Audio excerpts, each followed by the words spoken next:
Baik, Assalamualaikum warahmatullahi wabarakatuh. Apa kabar para penjaga alam di seluruh penjuru dunia? Kembali dengan saya Ki Sudobono, melanjutkan kembali, mereaction kembali praktek-praktek pengobatan spiritual menggunakan teknik-teknik yang ganjil, teman-teman ya. Sebelumnya terima kasih atas atensinya di video sebelumnya. Banyak sekali masukan-masukan untuk saya, kritik-kritik, bahkan ya saya bilang itu ungkapan dari hati mereka ya di kolom komentar saya kaitan reaction video pertama saya, yaitu pengobatan spiritual Gus Samsudin, teman-teman ya. Jadi untuk mengawalinya, saya ingin mengatakan kepada teman-teman sekalian yang menonton, saya tidak benci orangnya, saya tidak suka dengan praktek pengobatannya. Kalau untuk orangnya, saya sangat hargai sebagai sesama muslim, teman-teman ya, atau dia mencoba untuk memberikan suatu kebaikan buat masyarakat di sekitarnya. Tapi saya tidak suka dengan praktek pengobatannya yang dibarengi dengan trik-trik sulap. Ya teman-teman ya, ini trik-trik gaya lama, sudah lama sekali, dulu pernah booming di tahun sekitar 90 sampai 80 sampai 90 ya. Trik-trik dukun-dukun ya. Ini trik dukun untuk membohongi pasiennya dalam konteks pengobatan sihir. Ya, terlepas dari itu semua, teman-teman ya, sekali lagi ini saya menganalisis atau mereaction sesuatu pengobatan yang berdampak tidak baik kepada masyarakat. Saya di sini hanya sekedar kita beramai-ramai lah, kita berpikir dengan logika, kita berpikir dengan keimanan kita gitu ya, untuk melihat situasi pengobatan spiritual pada saat sekarang ini, teman-teman.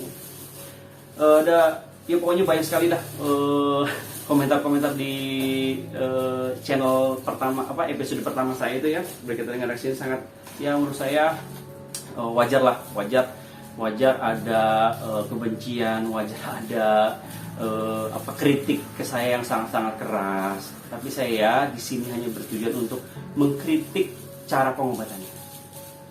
Kalau seandainya beliau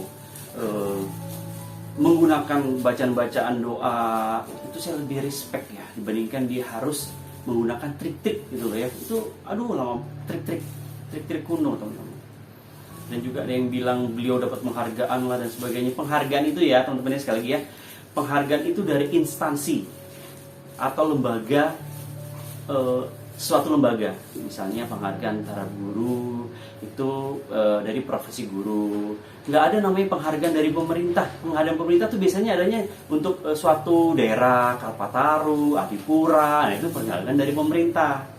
Itu yang saya tahu adalah penghargaan dari komunitasnya beliau sendiri. Dia masuk komunitas gitu ya, terus diberi penghargaan gitu loh. Penghargaan profesi beliau tapi di komunitas beliau gitu, di komunitas dia. Bukan dari pemerintah. Apa? Profesi apa? Pemerintah memberikan apa? Itu untuk profesi itu macam-macam. Ada profesi guru, profesi apalagi itu ya, pengusaha dan sebagainya, itu dari komunitas, teman-teman, bukan dari pemerintah ya. Tolong sekali garis bawahi, jangan sampai kita gagal paham untuk hal itu gitu ya. Jadi dari komunitas dia masuk komunitas, kemudian dikasih penghargaan gitu. Tahu komunitas apa ya? Komunitas ini ya, kayaknya dukun-dukun gitu ya, seperangkular gitulah ya. Nah, terus apa lagi? Ada berbagai macam kritikan. Saya tidak pansos di sini. Saya tidak mencari subscriber di sini, tidak.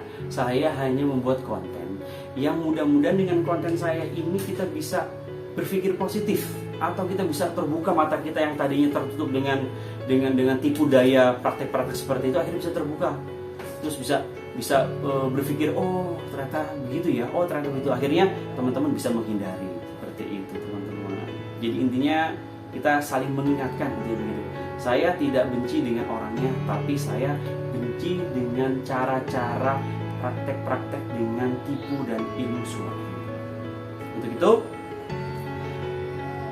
Ayo kita saksikan bersama-sama kelanjutannya di episode kedua, reaction terusan dari episode pertama, teman-teman ya. Kita tonton bersama.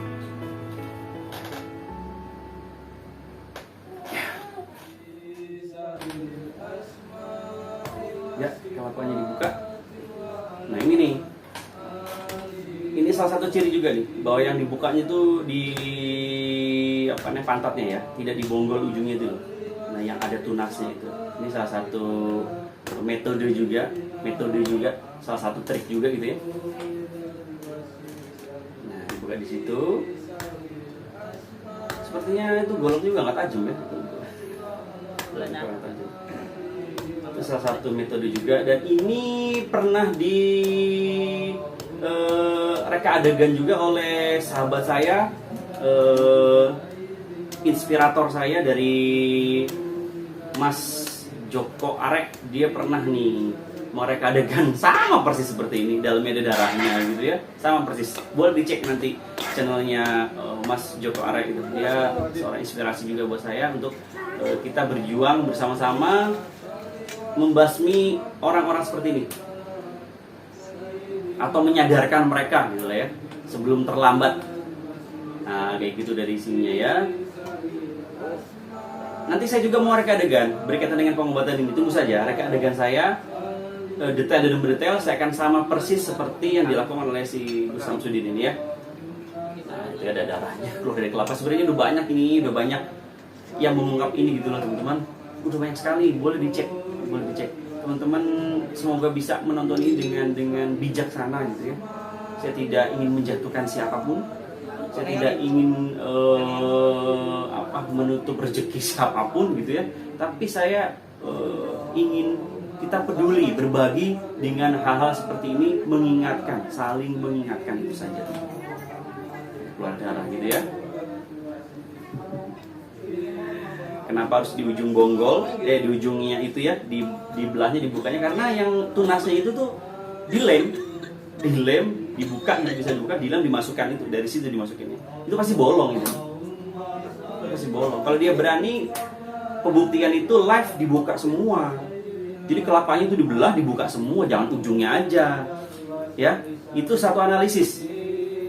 Jadi kelapa itu dibelah, jangan ujungnya aja yang dibelah semua, pas belakang-belakangnya dibelah, dikasih tahu ke penonton nih, gitu. Seperti itu teman-teman. Jadi, nah itu dia. Sekarang kemana lagi tuh ya? Setelah dibuka ada darah-darahnya. Kalau bisa tuh pengobatan spiritual kayak gini tuh harus terbuka ya, transparan. Kayak misalnya benda-benda yang konteksnya katanya dibuat syarat untuk prosesi pengobatan itu harusnya dari pihak yang sakit yang menyiapkan semua. Kemudian saat ingin mengobati itu, tangan tuh harus dikasih tahu dulu ke, kalau dia punya konten ya, ke kameranya atau ke orang yang akan diobati. Ya Bu ya, lihat tangan saya agar tidak terjadi fitnah gitu ya. Jadi nah itu kesurupan nih. Jadi seperti jinnya ada dalam ibunya, terus dimasukkan ke ini nih, nggak tahu nih siapa, anggota keluarga atau siapa. Itu semua bisa terjadi karena sugesti ya, karena sugesti atau ilmu hipnoterapi atau hipnotis. Nah tadi saya baru paham hipnoterapi dari guru saya itu ya, dari sahabat saya Mas Joko, simpati dengan kegiatan-kegiatan kesurupan seperti ini ya. Oke. Ya, ya begitu ya.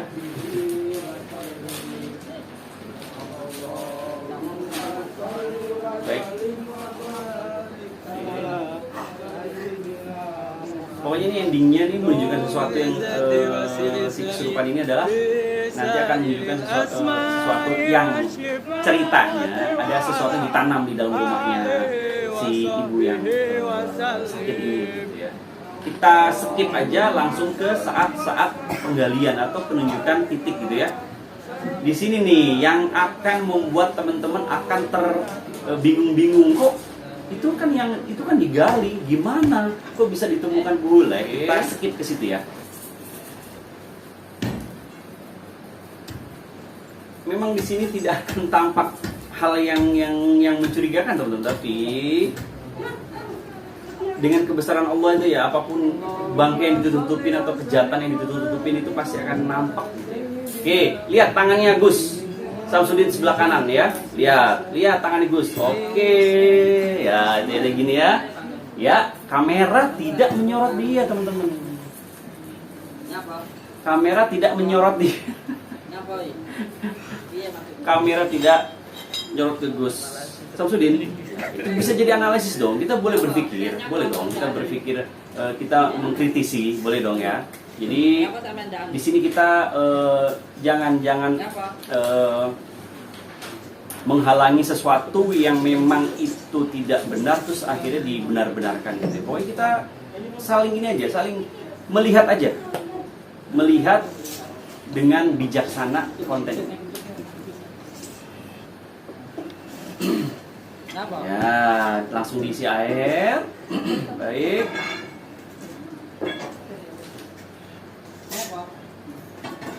Tadi sempat sedikit ya kelihatannya tangan kanan itu loh, si kamera itu ya walau-walau itu semua walau. Mau disetting seperti apa aja, kalau keburukan itu pasti akan terlihat.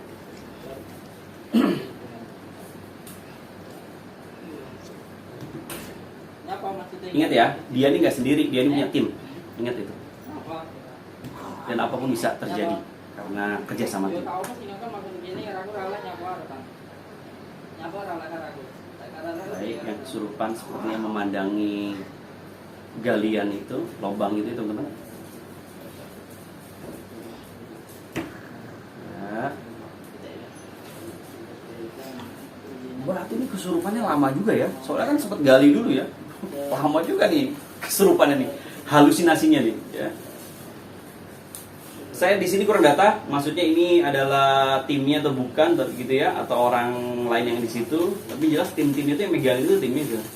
Kalau bapak-bapak tua itu ya timnya sampai sekarang gitu ya.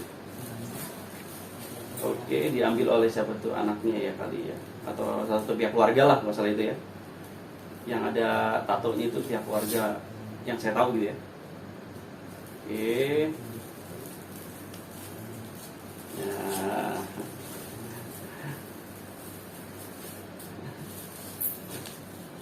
Aduh, kameranya tuh nggak nyorot terus dong ke lubangnya, sorot terus ke lubangnya gitu ya. Ya walaupun bisa juga diedit sih, ya kan, diedit gitu, bisa lah.